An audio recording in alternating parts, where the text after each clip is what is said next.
اللہ فرماتے ہیں کہ ہر مسلمان کے اوپر فرض ہے، ضروری ہے کہ وہ 4 مسائل کو جان لے۔ کتنے مسائل کو؟ 4 مسائل کو جان لے۔ اب میں نے پوچھنا اس لیے کیا تاکہ پتہ چلے کہ کون کون ان چیزوں کو یاد بھی رکھتا ہے۔ ہاں جی، آپ تھے کلاس میں؟ ہاں جی، آپ نہیں تھے؟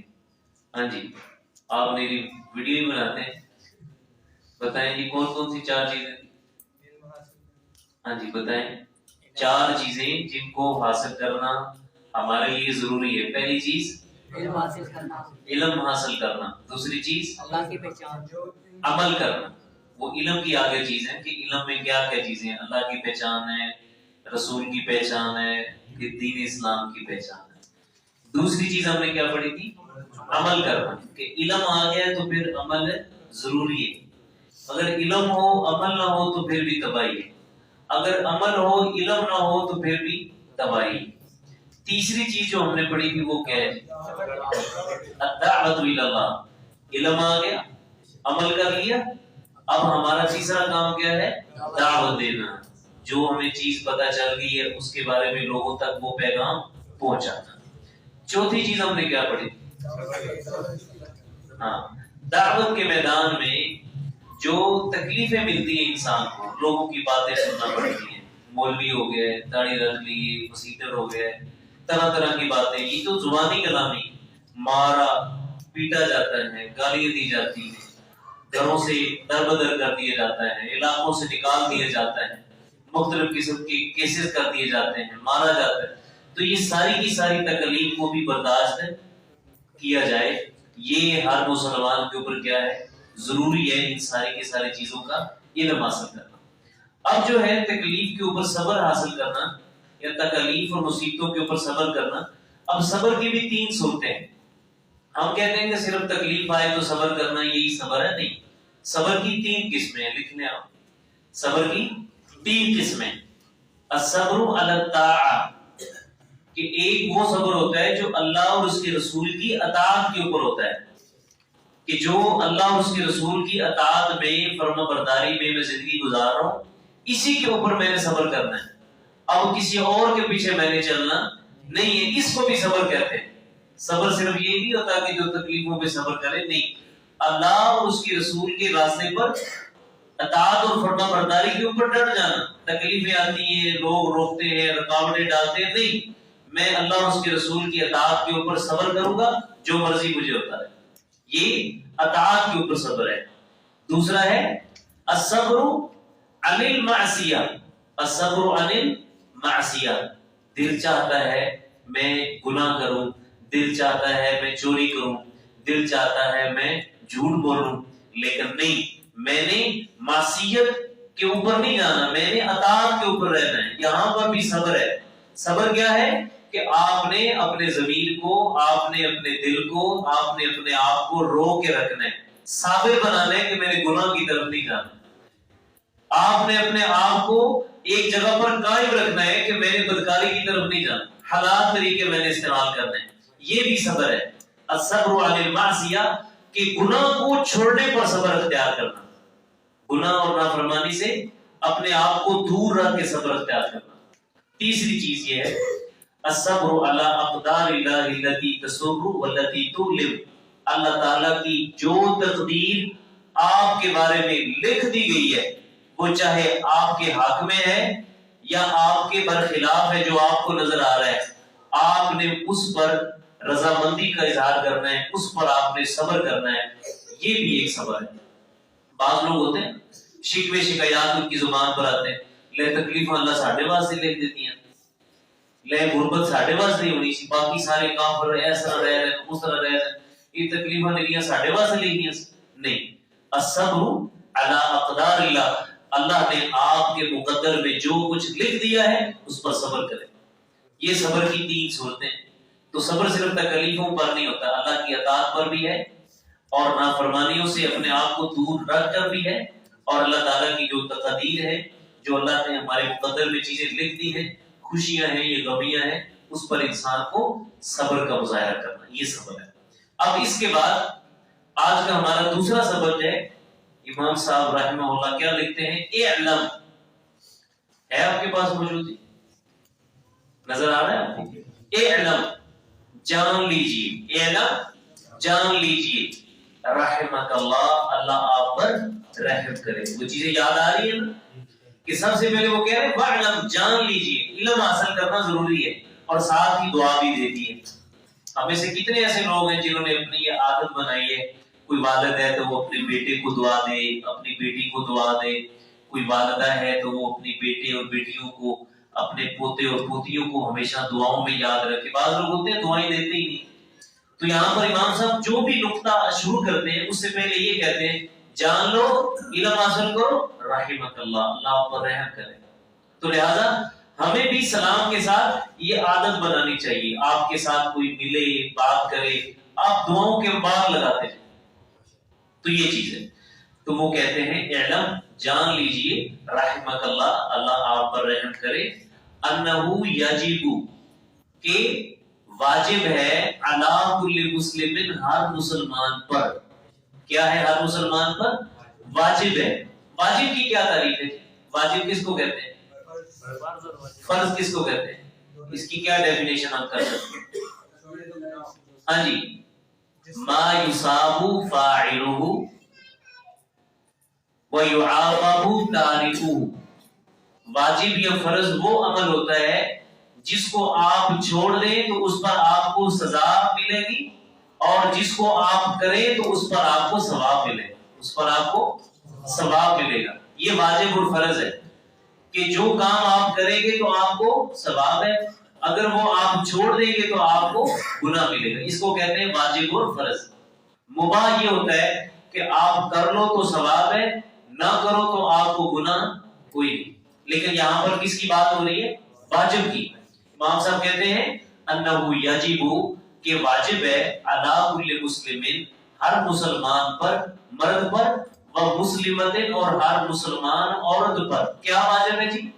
تعلم علم حاصل کرنا، معرفت حاصل کرنا، معلومات حاصل کرنا، هذه الثلاث مسائل ان تین مسئلوں کے بارے میں، والعمل بہن اور ان پر عمل کرنے کے حوالے سے اس کا علم اور معرفت حاصل کرنا ہر مسلمان مرد اور عورت پر کیا ہے؟ فرض، واجب۔ اس سے پہلے امام صاحب نے کیا کہا تھا؟ 4 مسائل کا علم حاصل کرنا فرض ہے، اور اس کے بعد امام صاحب اب دوسرے پیرے پر آئے ہیں تو یہاں پر کیا کہتے ہیں؟ کتنے مسائل کا علم حاصل کرنا ضروری ہے؟ 3 مسئلوں کا، 3 مسئلوں کا علم حاصل کرنا اور ان پر عمل کرنا، یہ کیا ہے؟ ہر مسلمان مرد پر بھی اور ہر مسلمان عورت پر بھی کیا ہے؟ فرض ہے۔ یہ بچے بھی ذرا توجہ دیں، میں نے آپ سے بھی سوال کیا کرنا۔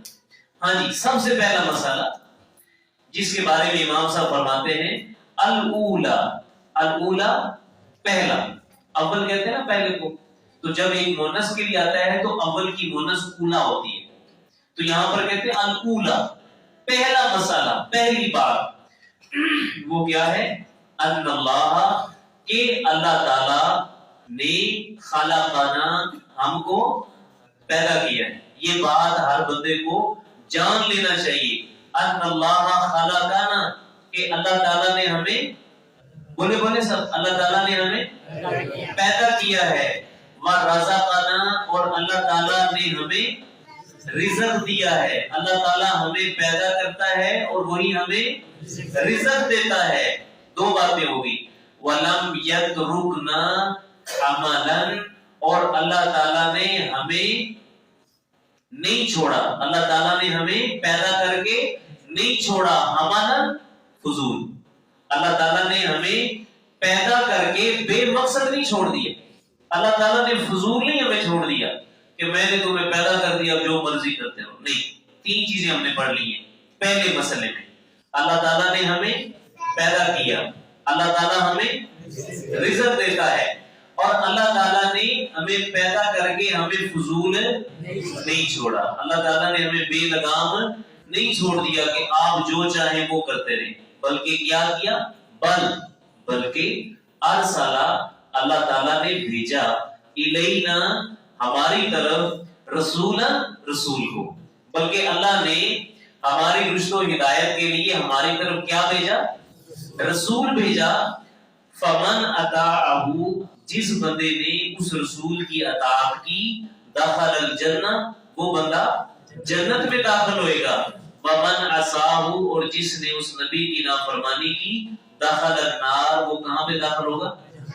جہنم میں داخل ہوگا۔ یہ پہلی بات اور پہلا مسئلہ شیخ الاسلام محمد بن عبد الوہاب رحمہ اللہ نے 3 مسئلوں میں پہلا مسئلہ رکھا ہے۔ کیا پہلا مسئلہ ہے جی؟ کس نے پیدا کیا؟ رزق کون دیتا ہے؟ تیسری بات کیا ہے؟ اللہ تعالیٰ نے ہمیں پیدا کر کے یا اللہ تعالیٰ نے ہمیں بے مقصد پیدا، اللہ نے ہمیں پیدا کیا اس کا کوئی نہ کوئی مقصد ہے ضرور ہے۔ اور اس کے بعد پھر فرماتے ہیں کہ اللہ نے ہماری طرف رسول بھیجا ہے، ہمارے لیے ایک ڈائریکشن دے دی ہے، ہمارے لیے ایک راستہ متعین کر دیا ہے۔ اب جس بندے نے اس نبی کے راستے کو چوز کیا، اختیار کیا، وہ جنت میں جائے گا، اور جس نے نبی کے راستے کو چھوڑ دیا وہ کہاں جائے گا؟ جہنم میں جائے گا۔ اور شیخ الاسلام محمد بن عبد الوہاب رحمہ اللہ کا یہ بہت پیارا طریقہ ہے، بہت پیارا اسلوب ہے۔ جو بھی بات کرتے ہیں دلیل کے بغیر نہیں کرتے، جو بھی بات کرتے ہیں ساتھ یا تو قرآن کی دلیل دیتے ہیں یا اللہ کے نبی علیہ السلام کی حدیث سے کوئی ریفرنس لے کے آتے ہیں۔ اب یہاں پر دیکھیں کیا کہتے ہیں، وَالدَّلِيلُ، یہ بات میں اپنی طرف سے نہیں کہہ رہا، وَالدَّلِيلُ اس پر دلیل کیا ہے؟ قَوْلُهُ تَعَالَى، اللہ تعالیٰ کا فرمان کیا ہے؟ اِنَّا أَرْسَلْنَا، بے شک ہم نے بھیجا إِلَيْكُمْ تمہاری طرف رسولا، رسول کو، شاہدًا علیکم تمہارے اوپر گواہ بنا کر، ہم نے تمہارے اوپر گواہ بنا کر کے ایک رسول بھیجا، کما ارسلنا الی فرعون رسولا، جس طرح ہم نے فرعون کی طرف بھی رسول بنا کر کے بھیجا۔ فرعون کی طرف رسول کون آیا تھا؟ حضرت موسیٰ علیہ السلام، اور ہماری طرف رسول کون بن کر آئے ہیں؟ حضرت محمد صلی اللہ علیہ وسلم۔ اب دلیل پتہ چل گئی کہ اللہ نے ہمیں پیدا کیا ہے، اللہ ہمیں رزق دیتا ہے، اور اللہ نے ہمیں فضول پیدا کر کے چھوڑ نہیں دیا، بلکہ اللہ نے ہمیں سنبھالنے کے لیے، ہمارا جنت کی طرف جانے کے لیے اللہ نے رسول بھیجے۔ اور اللہ کہتا ہے یہ رسول میں نے صرف تمہارے اوپر ہی نہیں بھیجا، بلکہ تم سے پہلے جتنی قومیں گزری ہیں سب قوموں کو میں نے ایسے فضول میں بے مقصد چھوڑ نہیں دیا، بلکہ ان پر بھی میں نے رسول پیغمبر نبی بھیجے تاکہ وہ ان کو بھی صحیح راستے کی طرف رہنمائی کر دیں۔ سمجھ آ گئی میری بات؟ اب دیکھیے اس پر اللہ تعالیٰ قرآن کریم میں اس بات کی طرف رہنمائی ہماری کرتا ہے، اور سورہ الملک کے اندر اللہ رب العزت اس بات کی طرف وضاحت کرتا ہے کہ جو پہلی بات ہم نے پڑھی ہے نا، خلقنا، اللہ نے ہمیں پیدا کیا ہے، تو ساتھ اللہ کہتے ہیں الذی خلق الموت والحیات لیبلوکم ایکم احسن عملا، میں نے تمہیں پیدا کیا ہے، فضول میں نہیں کیا، میں تمہیں دیکھنا چاہتا ہوں تم میں اچھے اچھے عمل کون کرتا ہے، لیبلوکم ایکم احسن عملا، تاکہ میں تمہیں جان سکوں کہ تم میں اچھے اچھے عمل کون کرتا ہے، اس لیے میں نے تمہیں پیدا کیا۔ تو اب دیکھ لیں ہماری خلقت کا، ہماری تخلیق کا جو مقصد ہے وہ تھا نیک عمل کرنا، اچھے اچھے کام کرنا۔ تو ہمیں سے ہر بھائی سوچے، ہر مرد سوچے، ہر عورت سوچے کہ میرا جو مقصد ہے اس مقصد میں میں کامیاب بھی ہوں کہ نہیں۔ اللہ نے مجھے فضول کو پیدا نہیں کیا۔ اب دیکھیں ہم گاڑی لیتے ہیں کس لیے؟ سواری کے لیے۔ ہم بھینس لیتے ہیں کس لیے؟ دودھ کے لیے۔ ہمارے پاس موبائل ہوتا ہے کس لیے؟ رابطہ کرنے کے لیے، استعمال کے لیے۔ اگر اتنا مہنگا موبائل لے لیں وہ اس مقصد میں کام نہ آئے تو وہ موبائل ہمارے کو کام ہوتا ہے؟ بھینس لے دودھ کے لیے، اگر وہ دودھ نہ دے تو اس بھینس کی کوئی حیثیت رہتی ہے؟ ایک گاڑی لے سفر کے لیے اور وہ گاڑی سفر میں کام ہی نہ آئے، وہ سفر کرنے کے قابل نہ ہو تو اس کی کوئی بھگت ہمارے سامنے نہیں نہ رہے گی۔ اسی طرح اللہ تعالیٰ نے ایک مقصد کے لیے ہمیں پیدا کیا ہے، اور وہ مقصد ہے نیک اعمال کرنا، اور وہ مقصد ہے نیک اعمال کرنا، اللہ اور اس کے رسول کی اطاعت اور فرما برداری کرنا۔ اب جو بندہ اپنے اس مقصد میں پورا نہیں اترے گا تو اس بندے کی بھی حیثیت اللہ کے ہاں بالکل ختم ہو جائے گی، جس طرح ہمارے نزدیک اس بھینس کی ختم ہو جاتی ہے جو دودھ ہی نہیں دیتی۔ جس طرح اس گاڑی کی ختم ہو جاتی ہے جو سفر کے قابل ہی نہیں ہوتی. آپ اندازہ کریں نا کہ ہمارے ہاں چیزوں کی ایک ویلیو ہوتی ہے، ایک مقصد ہوتا ہے، جب وہ اس مقصد میں پورا نہیں اترتی تو ختم. تو اسی لیے اللہ تعالیٰ کہتے ہیں جو بندہ اپنے مقصد میں پورا نہیں اترتا اور اپنے مقصد سے نکل جاتا ہے، وہ بندہ نہ صرف میرے ہاں بے وقت اور بے حیثیت ہو جاتا ہے، بلکہ اللہ تعالیٰ کہتے ہیں اولئک کالانعام بل ہم اضل، یہ جانور نہیں ہے، یہ جانوروں سے بھی اگلے درجے میں چلا گیا میرے نزدیک. تو اس لیے اللہ تعالیٰ نے اس آیت میں مجھے اور آپ کو اس بات کا درس دیا ہے کہ یہ جو گورا ہمیں کہتے ہیں نا کہ کوئی ہمارا کو کریٹر نہیں ہے، ہمیں کوئی پیدا کرنے والا نہیں ہے، بس ایسے ہی ہم جو ہے زمین اور آسمان کا آپس میں جو ہے وہ بم بلاسٹ ہوا اور جناب حادثہ ہوا اور اس میں ہم پیدا ہو گئے اور پہلے بندر تھے، اسی سے شکل بنتے بنتے انسان ہو گئے اور نعوذ باللہ پتہ نہیں کیا کیا کہتے رہتے. یہ ان ساری چیزوں کا رد ہے کہ اللہ کہتے ہیں میں نے تمہیں پیدا کیا ہے، میں نے تمہیں پیدا کیا ہے. اب پیدا کرنے کے ساتھ اللہ تعالیٰ نے اس کا مقصد بھی بتا دیا. اور دوسرے نمبر پر اللہ رب العزت سورہ المومنون کی آیت نمبر 115 میں بیان کرتے ہیں. سورہ المومنون کی آیت نمبر 15 میں اللہ بڑی پیاری بات کہتے ہیں افحسبتم انما خلقناکم عبثا، کیا تم یہ سمجھتے ہو کہ ہم نے تمہیں فضول بنا دیا ہے؟ کیا تم یہ سمجھتے ہو کہ ہم نے تمہیں فضول پیدا کر دیا ہے؟ وَأَنَّكُمْ إِلَيْنَا لَا تُرْجَعُونَ، کہ تم پیدا ہو گئے اور مر جاؤ گے، ختم ہو جاؤ گے، ہماری طرف تم نے لوٹتے نہیں آنا. کیا تم نے یہ سمجھ رکھا ہے؟ نہیں. اللہ کہتے ہیں ہم نے تمہیں فضول پیدا نہیں کیا، بے مقصد پیدا نہیں کیا. تمہارا ایک مقصد ہے اور وہ کیا ہے؟ وَمَا خَلَقْتُ الْجِنَّ وَالْإِنسَ إِلَّا لِيَعْبُدُونَ. انسانیت کی تخلیق کا مقصد کیا ہے؟ اللہ کی عبادت کرنا. اب ہم میں سے ہر شخص اپنے گربان میں جھانکے اور سوچے کیا اس مقصد میں میں پورا اتر رہا ہوں؟ اگر تو میں پورا اتر رہا ہوں، 5 وقت کی نماز پڑھ رہا ہوں، جہاں پر بھی مجھے ملتی ہے میں اس کو ادا کر رہا ہوں، اللہ کی اطاعت اور فرمان برداری میں ہوں، تو اس کا مطلب ہے میں اپنے پیدائش کے مقصد میں پورا اتر رہا ہوں. اگر تو میں نمازیں نہیں پڑھ رہا، اللہ اور اس کے رسول کی اطاعت میں نہیں ہوں، بغاوت میں ہوں، تو اس کا مطلب ہے میری بھی قوت اللہ کے ہاں صفر ہو چکی ہے، زیرو ہو چکی ہے. میری بھی اللہ کے کوئی حیثیت باقی نہیں رہی، بلکہ جانوروں سے بھی اگلے درجے میں جا چکا. تو یہ چیز ہے کہ اللہ تعالیٰ کہتے ہیں کہ میں نے تمہیں فضول دنیا کے اندر نہیں بھیجا، بلکہ اگر آپ قرآن کا مطالعہ کریں اور سورہ سبا کے اندر آیت نمبر 28 میں اللہ رب العزت بیان کرتے ہیں وَمَا أَرْسَلْنَاكَ إِلَّا كَافَّةً لِلنَّاسِ بَشِيرًا وَنَذِيرًا، کہ اے پیغمبر جناب محمد رسول اللہ صلی اللہ علیہ وسلم، ہم نے آپ کو ساری انسانیت کے لیے رسول بنا کر کے بھیجا. ساری انسانیت کے لیے صرف رسول ہی بنا کر کے نہیں بھیجا، بلکہ نذیرا و بشیرا، جہنم سے ڈرانے والا اور جنت کی خوشخبری دینے والا بنا کر کے بھیجا. کوئی بھی ایسا سلسلہ، کوئی بھی ایسی قوم، کوئی بھی ایسا زمانہ، کوئی بھی ایسا وقت نہیں گزرا کہ جہاں پر اللہ تعالیٰ نے اپنے نبیوں کو نہ بھیجا، جن قوموں پر اللہ نے اپنے رسولوں کی بےعزت نہ کی ہو. سورہ مزمل میں اللہ فرماتے ہیں اِنَّا أَرْسَلْنَا إِلَيْكُمْ رَسُولًا شَاهِدًا عَلَيْكُمْ، جس طرح کہ ہم نے بھی آیت پڑھی. اور پھر سورہ فاطر میں اللہ کہتے ہیں وَإِن مِّنْ أُمَّةٍ إِلَّا خَلَا فِيهَا نَذِيرٌ، کوئی بھی ایسی امت نہیں گزری مگر اس میں ہم نے ڈرانے والا ضرور بھیجا ہے، تمہاری رشد و ہدایت کے لیے ضرور بھیجا ہے، تمہیں بے مقصد جانوروں کی طرح نہیں چھوڑ دیا.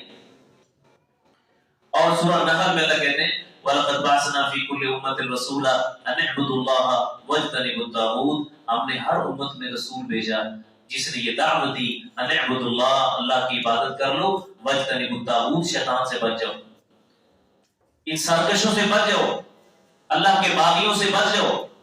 تو اس سے یہ پتہ چلتا ہے کہ اللہ تعالیٰ نے ہمیں پیدا کیا اور پیدا کرتے ہی اللہ نے ہمیں ایک مقصد دے دیا اور اس مقصد کو پورا کرنے کے لیے اللہ نے ایک فارمیٹ دے دیا، اللہ نے اس کا ایک اصول بنا دیا، اللہ نے اس کا ایک ضابطہ بنا دیا کہ اب تم نے اپنے مقصد کو اپنی مرضی کے مطابق نہیں کرنا تھا بلکہ اپنے اس مقصد کو پورا بھی کرنا ہے تو میرے بھیجے گئے نبی کی سنت کے مطابق کرنا ہے. اگر تم اس مقصد میں اپنے نبی کو بھی چھوڑ دو گے تو پھر بھی راہ ہدایت سے غافل ہو جاؤ گے. تو لہذا یہ چیز ہم نے غور سے دیکھنی. اب اس کے بعد اگر ہم دیکھیں تو اللہ تعالیٰ بلکہ نبی صلی اللہ علیہ وسلم کی ایک حدیث بھی آتی ہے کہ آپ علیہ السلام نے فرمایا کہ کل بنی آدم یدخلون الجنہ، آدم کا ہر بیٹا جنت میں داخل ہوئے گا، آدم کا ہر بیٹا جنت میں داخل ہوئے گا، الا من ابا، سوائے اس بندے کے جو جنت میں جانے سے انکار کر دے گا۔ صحابہ نے پوچھا اللہ کے نبی قیل من ابا، انکار کون کرے گا؟ ایسا بھی کوئی بدبخت ہے جو جنت میں جانے سے انکار کر دے؟ تو آپ علیہ السلام نے فرمایا من اطاعنی دخل الجنہ ومن عصانی فقد ابا، جس نے میری اطاعت کی وہ جنت میں داخل ہوئے گا، اور جس نے میری نافرمانی کی تو اس کا مطلب یہ ہے کہ اس نے جنت میں جانے سے انکار کر دیا، کیونکہ میری نافرمانی تو وہی کرے گا جو جنت کو پسند نہیں کرتا، اور جو جنت کو پسند کرتے ہیں وہ تو میری اطاعت اور فرما برداری میں آئے۔ اور قل ان کنتم تحبون اللہ فاتبعونی یحببکم اللہ، پیغمبر کی زبان سے اللہ نے یہ کلمات نکلوائے کہ میرے حبیب یہ کہہ دو کہ اگر تم چاہتے ہو کہ اللہ ہمارے ساتھ محبت کرے تو میری اطاعت کر لو، میری بات مان لو، اللہ کے نبی کے پیچھے چل پڑو تو اللہ بھی تمہارے اوپر خوش ہو جائے گا۔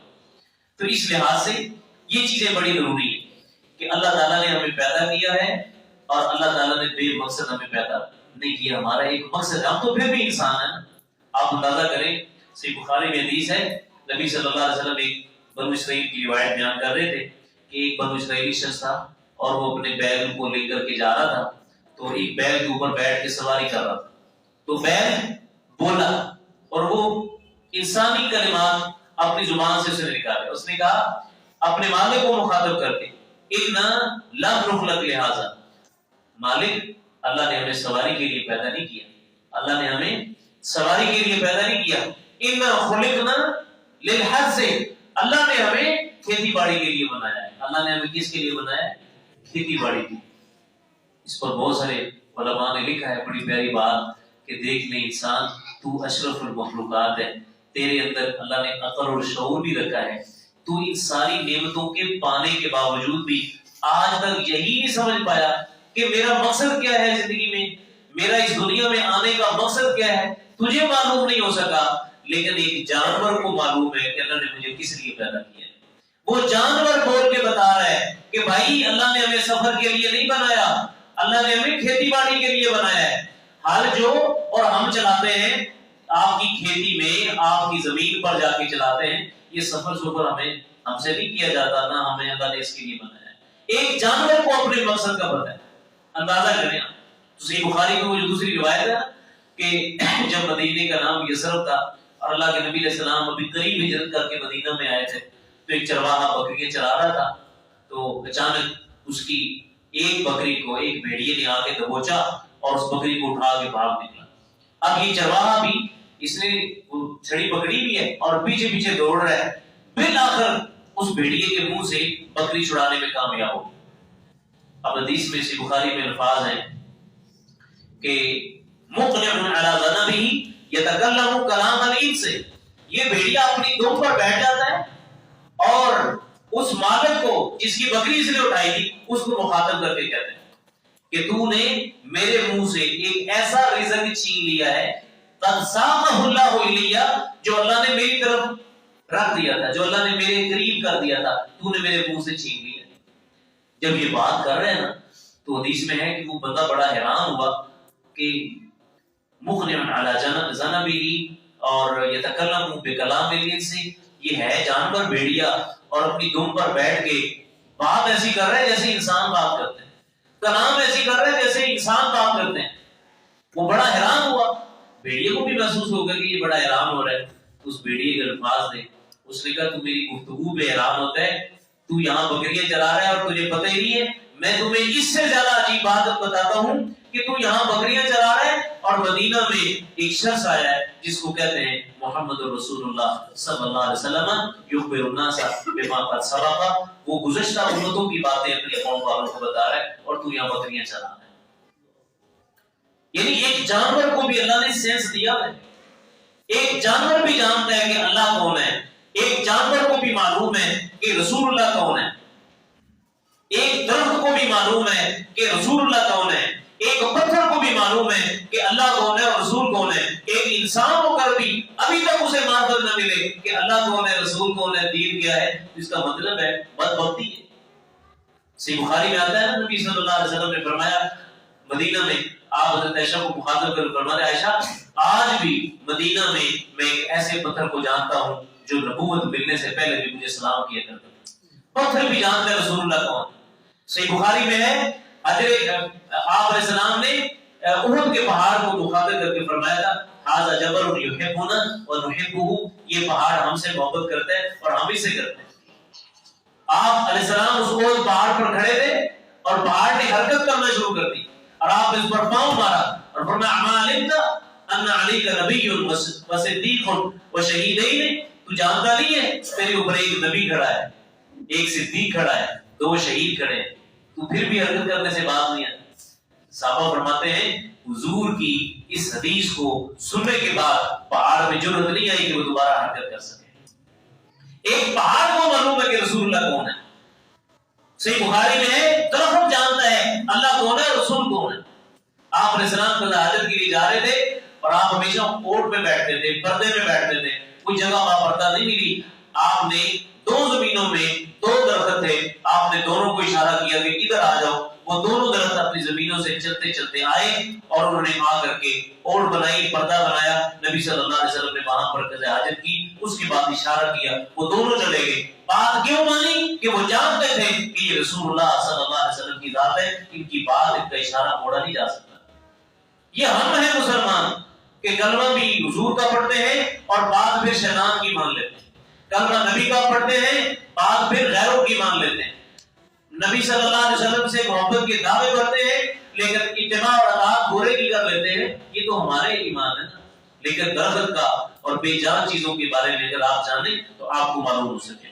تو یہ پہلی بات ہے جس پر امام صاحب رحمہ اللہ فرماتے ہیں کہ پہلا مسئلہ جس کو جاننا آپ کے لیے ضروری ہے اور وہ یہ ہے کہ اللہ تعالیٰ نے ہمیں پیدا کیا ہے اور رزق بھی کون دیتا ہے؟ کہ رزق کو بابا بولے شاہ دیتا ہے، رزق کوئی اور دیتا ہے؟ یا پیر جمال دے دے پتر تیلال، اے لے لے گڑ دی روڑی تے دے دے پترا دی جوڑی، ایسے ہے کہ نہیں؟ معاشرے میں بھرے گا جو جھولی یہیں سے بھرے گا، خواجہ نہ دے گا تو پھر کون دے گا؟ یہ ہم نے روزی روٹی ہم نے غیروں کی طرف منسوخ کر دی۔ جب یہ ماں کے پیٹ میں بھی نہیں تھے تب انہیں روزی کون دیتا تھا دنیا والوں کو؟ تب بھی تو خالق تھا کہ نہیں؟ پنڈی والوں نے امام بری کو بنایا ہے، اسلام آباد والوں نے، تو مجھے بتاؤ جب امام بری دنیا میں نہیں تھا تو یہاں پہ رہنے والے لوگوں کو بھی کوئی رزق دینے والی ذات تھی کہ نہیں؟ وہ کون تھی؟ اللہ کی ذات تھی۔ تو ان کے آنے کے بعد ان کو کیسے مل گیا؟ ہوائیں جناب چل گئی ہیں، طوفان آتا ہے، بارشیں آتی ہیں، فلاں بیج جو ہے نا وہ دیریاں بھیج رہے ہیں، فلاں جو ہے نا وہ بارشیں بھیج رہے ہیں، تو یہ سارا شرک ہے۔ رزق کون دیتا ہے؟ اللہ کی ذات ہے۔ پیدا کس نے کیا ہے؟ اللہ کی ذات نے۔ اور اللہ نے ہمیں فضول پیدا کیا ہے یا با مقصد پیدا کیا ہے؟ مقصد ہمارا کیا ہے جی؟ عبادت کرنا۔ اور عبادت میں اہم چیز کیا ہے جی؟ دن رات کی 5 کون وعدہ کرتا ہے کہ انشاءاللہ آئندہ کے بعد ہماری 5 نمازیں قضا نہیں ہے؟ کون وعدہ کرتا ہے؟ ہاتھ کھڑا کرے سے تھوڑے ایکٹیو ہو جائے انشاءاللہ۔ اب دیکھیں پہلا مسئلہ ہم نے جان لیا، پہلا مسئلہ جان لیا، بولے بولے آپ، سارے لانے سے کام نہیں چلے گا۔ پہلا مسئلہ جان لیا، اب دوسرا مسئلہ کیا ہے جی؟ اوپر دیکھیں کتاب پر، وثانیہ دوسرا مسئلہ جس کو جاننا، جس کی معرفت اور علم حاصل کرنا فرض ہے، ضروری ہے ہر مسلمان مرد اور عورت پر، وہ کیا ہے کہ ان اللہ، کہ اللہ تعالی لا یرضا نہیں راضی ہوتا، ان یشرک معہ کہ اس کے ساتھ کسی کو شریک ٹھہرایا جائے، فی عبادتہ اس کی عبادت میں۔ اللہ تعالیٰ اس بات پر راضی نہیں ہوتا کہ اس کے ساتھ اس کی عبادت میں کسی بندے کو شریک ٹھہرایا جائے۔ اب دیکھیں ذہن میں آتا ہے نا کہ کوئی قریبی ہو، کوئی اللہ تعالیٰ کا بالکل چہیتا ہو تو ہم اس کو اللہ کا شریک بنا لیتے ہیں، تو ٹھیک ہے۔ ساتھ امام صاحب نے لکھ دیا لا ملک مقرب، اللہ تعالیٰ اس بات کو بھی پسند نہیں کرتا کہ کوئی اس کا قریبی فرشتہ بھی ہو اور اس کو شریک بنایا جائے۔ ملک کہتے ہیں فرشتے کو، اور لام کے نیچے زیر و ملک تو اس کا مطلب ہوتا ہے بادشاہ، لام کے اوپر زبر و ملک فرشتہ، اور ملائکہ یہ اس کی جمع ہے، بہت سارے فرشتے۔ تو ہم نے ایک بچی کا نام رکھا ہوتا ہے ملائکہ، تو بہت سارے فرشتے۔ تو یہاں پر ہے لا ملک المقرب، نہ کوئی قریبی فرشتہ، اس کو بھی شریک نہیں بنایا جا سکتا، اللہ اس پر بھی راضی نہیں ہوتا، اس کو بھی پسند نہیں کرتا، ولا نبی مرسل، اور نہ ہی کوئی بھیجا گیا نبی ہو اور بندہ اس کو بھی اٹھا کے اللہ کا شریک بنا دے، اللہ اس پر بھی راضی نہیں ہوتا۔ یہ دوسرا مسئلہ آپ کو سمجھ آ رہا ہے؟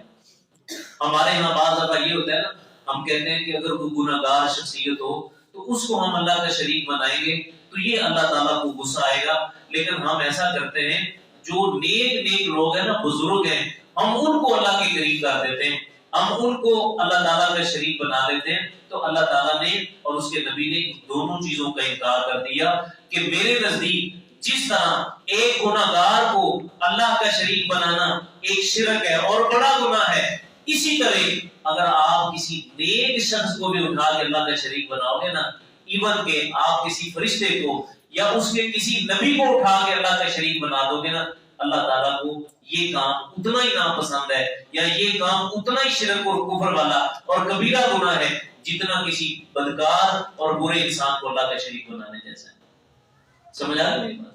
تو یہ دیکھیں، اور یہاں پر بھی امام صاحب نے بلا دلیل بات نہیں کی، انہوں نے دلیل دی ہے، والدلیل میرے دوسرے مسئلے پر بھی دلیل کیا ہے، قولہ تعالی، اللہ کا یہ فرمان ہے، وَأَنَّ الْمَسَاجِدَ لِلَّهِ، اور کہ مسجدیں کس کے لیے ہیں؟ اللہ کے لیے ہیں، فَلَا تَدْعُوا، تو تم نہ پکارو، نہ بلاؤ، مع اللہ، اللہ کے ساتھ، احدن، کسی ایک کو بھی، اللہ کے ساتھ کسی ایک کو بھی نہ بلاؤ، کسی ایک کو بھی نہ پکارو۔ یہاں پر گرامر کے اگر کوئی طالب علم ہے تو وہ جانتا ہے احدن یہاں پر نکرہ ہے، اور خاص طور پر جب پیچھے نہیں آ جائے، نفی آ جائے، تو وہاں پر پھر وہ عام طور پر نکرے کے معنی میں استعمال ہوتا ہے، عام ہے، کسی ایک کو بھی، اور کسی ایک میں نبی بھی آتے ہیں، فرشتے بھی آتے ہیں، اولیاء بھی آتے ہیں، صالحین بھی آتے ہیں، علماء بھی آتے ہیں، عام لوگ بھی آتے ہیں، مسلمان بھی آتے ہیں، کافر بھی آتے ہیں، حجر آتے ہیں، شجر آتے ہیں، جن آتے ہیں، ستارے آتے ہیں، سورج آتا ہے، چاند آتا ہے، کوئی بھی دنیا کی چیز ہے، قبر ہے، ڈھیری ہے، درخت ہے، چھلا منکا اور کڑا ہے، کوئی بھی چیز ہے، یہاں پر اللہ تعالیٰ کہتے ہیں کہ تم مسجد اللہ کے گھر ہیں، ان مسجدوں میں کسی ایک کو بھی اللہ کے سوا نہیں پکار سکتے، کسی ایک کو بھی اللہ کے ساتھ نہیں پکار سکتے۔ اب دیکھیں یہ جو تعویذ ہے ہمارے ہاں، اعتقاد میں کمزوری ہوتی ہے، اکثر خواتین اعتقاد میں کمزوری ہوتی ہے، مثلا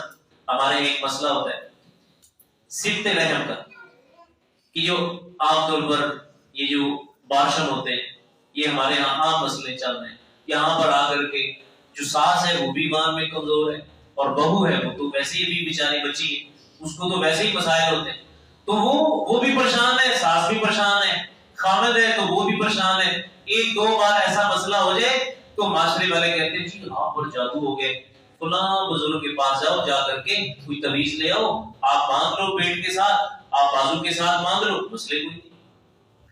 آپ یاد رکھیں انسان کے ایمان پر شیطان دو موقعوں پر حملہ کرتا ہے۔ کتنے موقعوں پر؟